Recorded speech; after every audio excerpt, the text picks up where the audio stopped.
like this year, the apple crop in the Northeast is going to be pretty terrible because there was a frost which killed, it killed blossoms all over.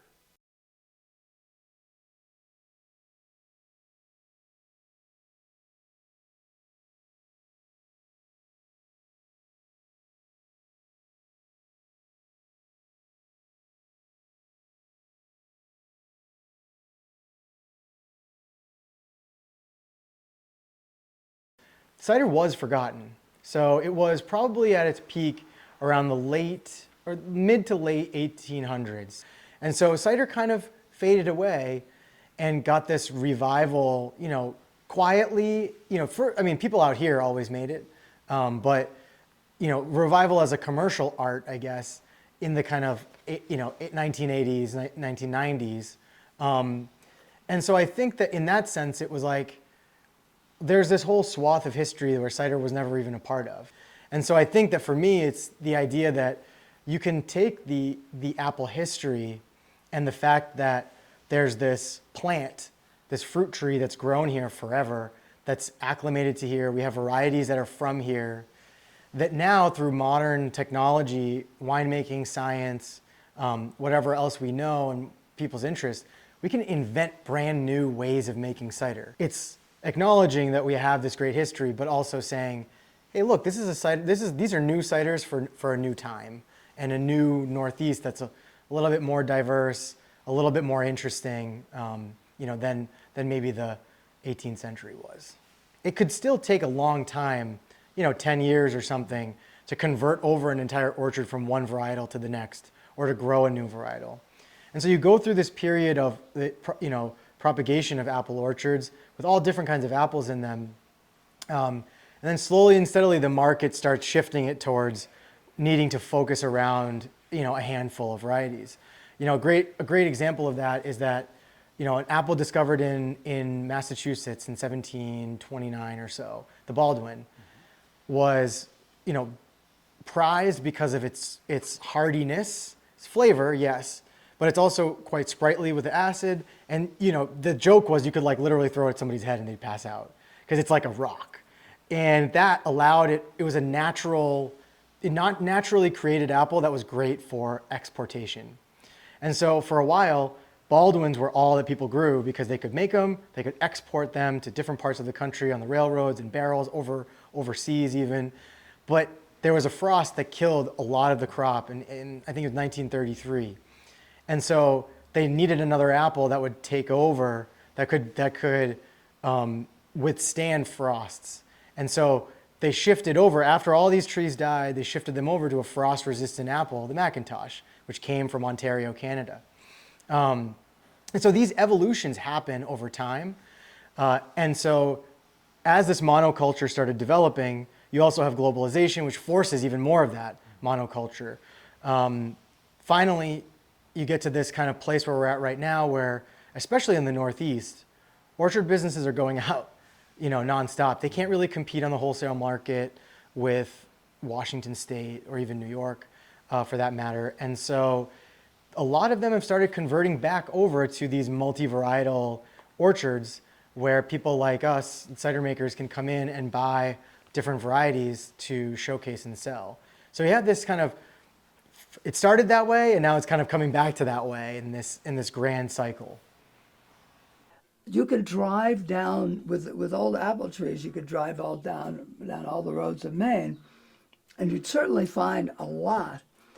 But for the most part, I could say 99% of the best ones that I've ever found were not on the road. They were like behind the barn, or over the hill, or down a long driveway, or whatever. So in the case of an apple, someone has to say, someone who knows their apples has to say, this is a Macintosh, this is a Northern Spy, this is a Roxbury Russet, whatever. This is a Hubbardston and such. And then the scientists can take the leaves from that and extract the DNA, put it in a database, and now whenever a northern spy comes in, it will make the match. We collectively have created what we call a reference panel, a database of thousands of varieties from around the world. Just about everybody has tasted some outrageously bitter beer or this or that and the other thing, and that's also shaped people's palates in a major way, that they then taste like a cider that's intense, and they may go, Actually, I have quite a few people taste it, and they go, oh, this tastes like, saison. They have, again, like some handle on it that then makes it something they want to keep drinking.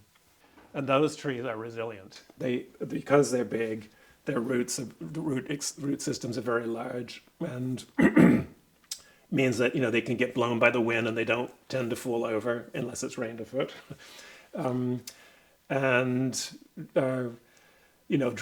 Much more drought resistant.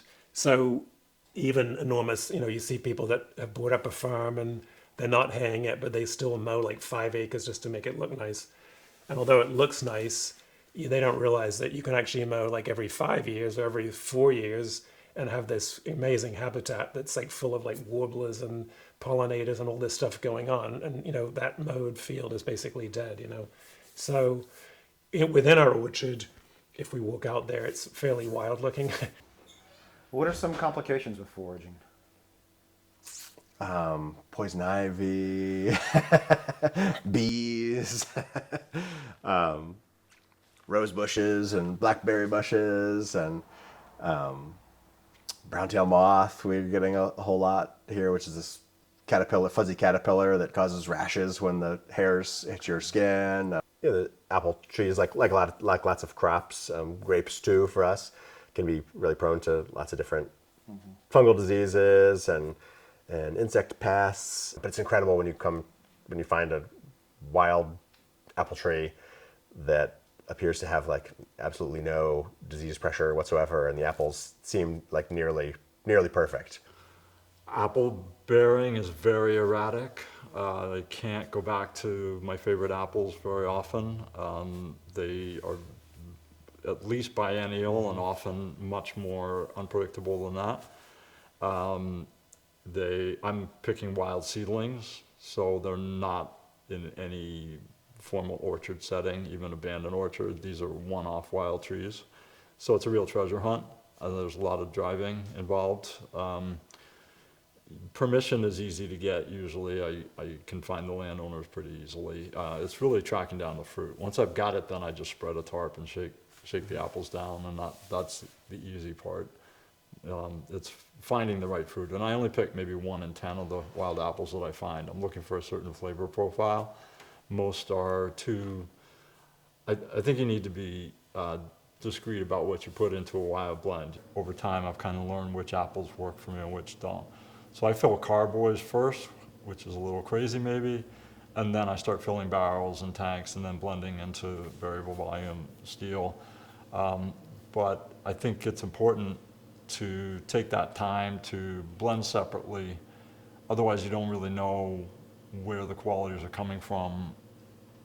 If you've never done that, if you're just throwing everything into a tote, you're at the mercy of whatever you happen to find. Part of the goal for me is to find fruit that seems like it has qualities that could work in an orchard setting and then graft them. So that's unusual, but maybe a dozen or more, maybe 15, 20 apples over the years I've decided to graft and trial here.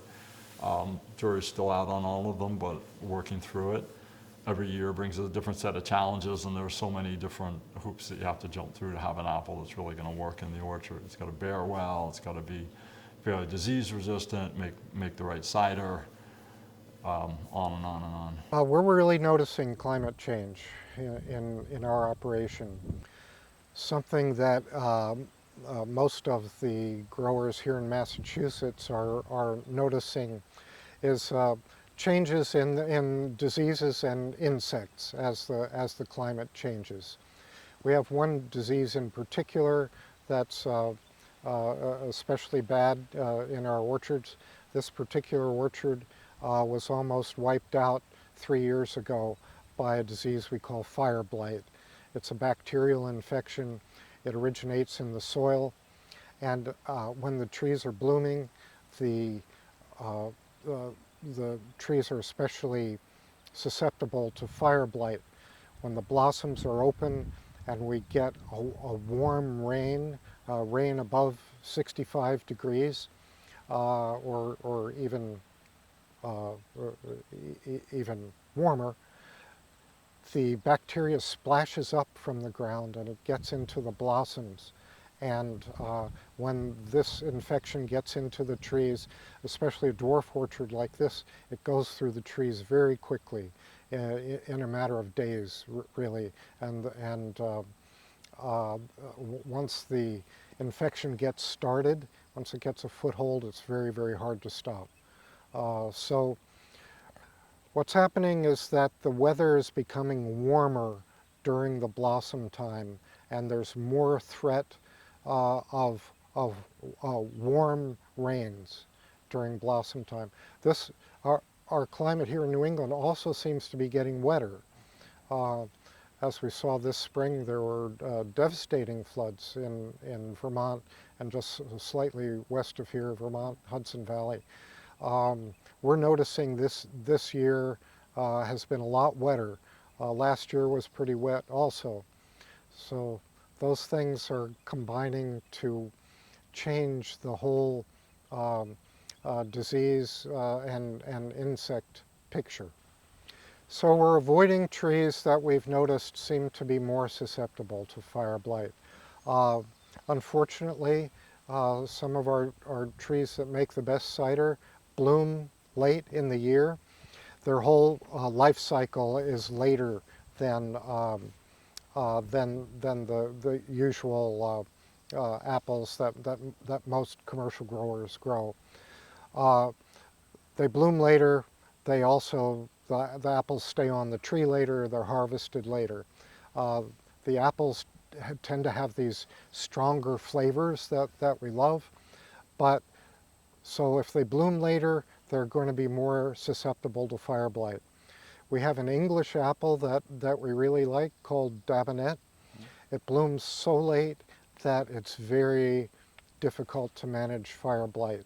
So we're finding both ourselves and other growers in New England are starting to avoid the Dabinet apple, or they're replacing the plantings that they have.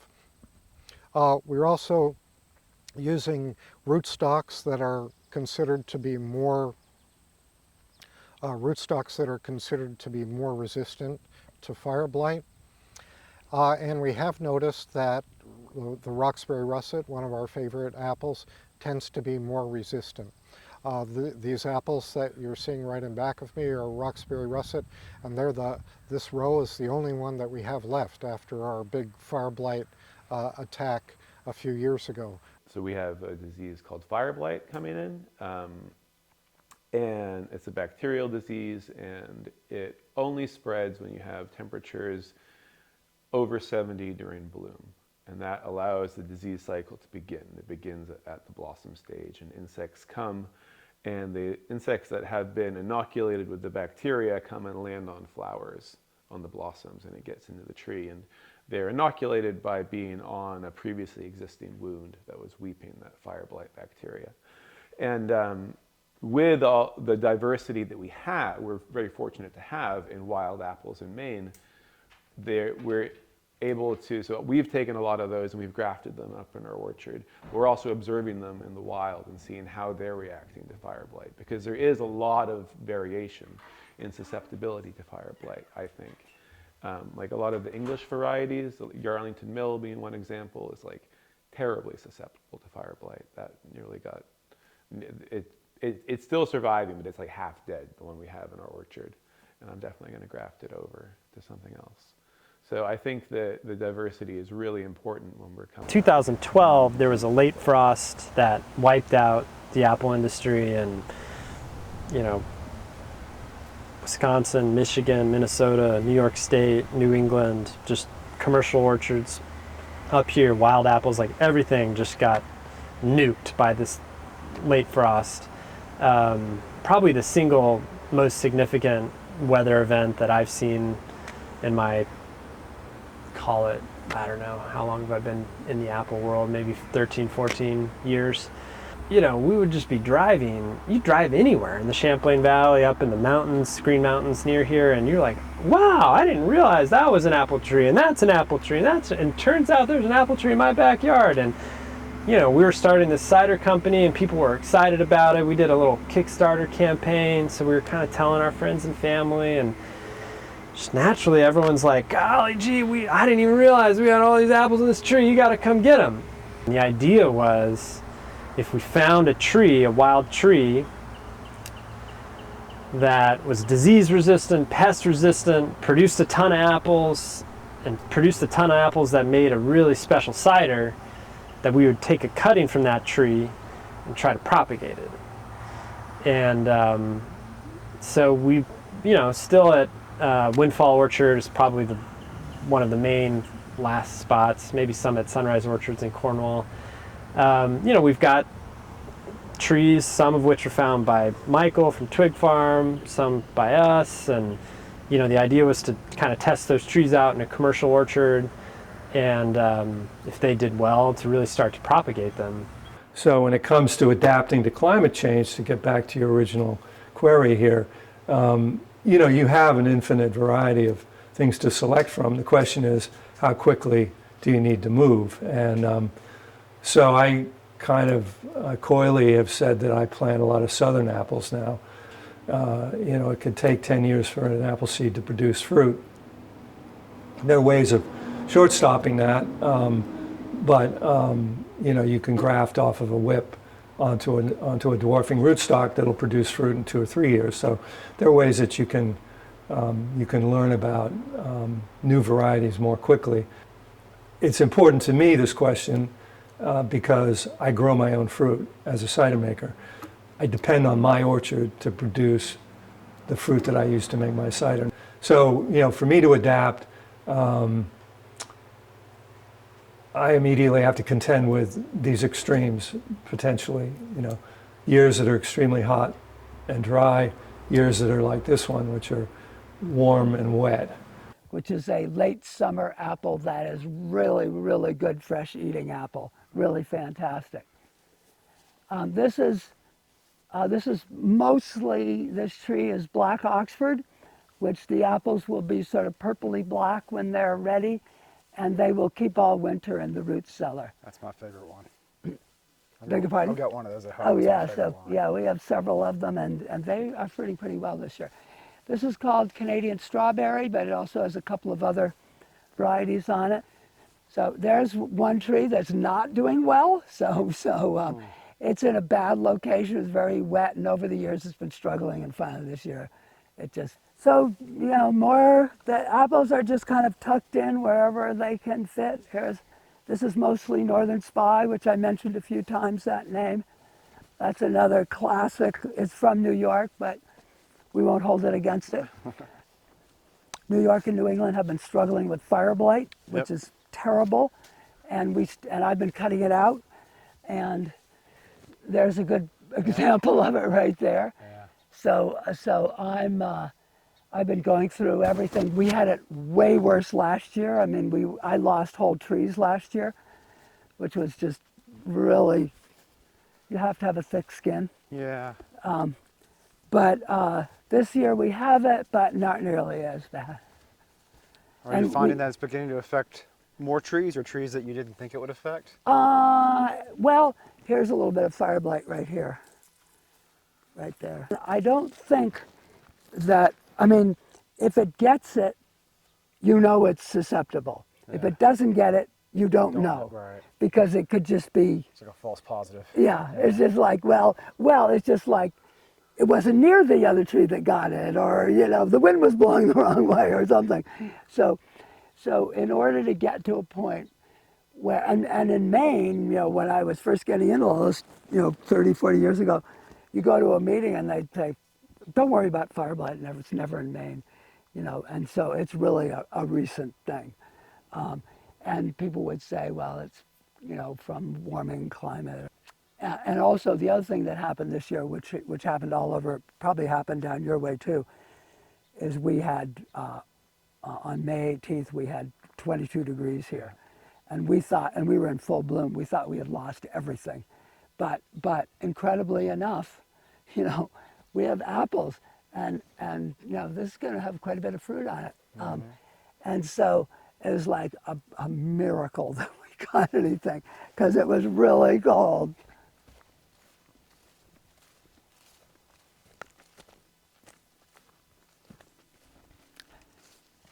So anyway, just kind of fit them in wherever I can. There's another one and another one.